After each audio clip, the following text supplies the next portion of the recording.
aminci ne. Ko a gida a Najeriya sun yadda misali inda suke tsare da mu sun yadda ba wanda zai duba mu sai likitan da muka zaba muka yarda. To amma gashi an nan mun fahimci cewa su likitocin da suka ba mu shawaran a zo nan din kusan ba su da ta cewa sun ma nuna musu su ma gaya mana da muka yi magana su cewa lalle su ba sai dai su zo su ba da shawara kawai.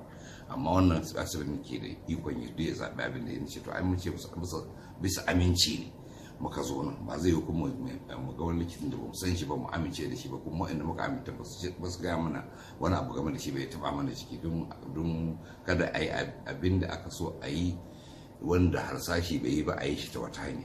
Saboda kuma muna ganin da gaskiya abubuwan da muka gani a nan ya nuna mana cewa ba mu cikin aminci sam, kawai an kawo wani wuri ne aka tsare. Ni an tsare ni shekara yau 13 amma ban taba ganin tsoro irin wanda aka yi ma'anan ba. Kamar hatta ɗakin da nake a asibiti din a kofar ɗakin 'yan sanda ne da bindigogi. Ta kuma ko ɗaki zuwa ɗaki ba ya dama mu je ba. To sai na ga cewa to ni ai ma ko inda nake a duk tsare wanda aka yi ma a Najeriya ai ba wannan ban taɓa ganin wannan ba.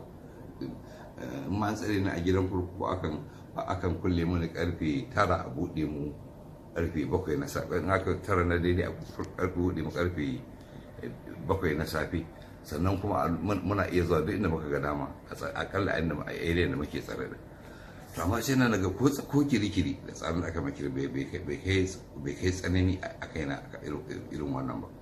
To sai nake gani cewa to lalle ba zai yi mu fito wani kangi domin mu sami lafiya a dora mu a wani kangi a kuma mika jikunan mu ga waɗanda ba mu aminta ba. Saboda kuma na tunanin insha Allah da gaskiyar magana ita ce akwai bukatar mu koma gida tun da dai an yarda mu je wani wuri a waje domin magani. To sai kuma tun da India lalle ba ta zama wurin aminci ba kuma yanzu sai dai mu koma gida mu kuma dama akwai wasu kasashe da suka yi ta yi na cewa za su karɓi hukunci daga ciki akwai Malaysia da Indonesia da Turkiya. Sai mu je mu tattauna a zaɓe daga ciki sai mu je insha Allah. Sallallahu alaihi wa sallam.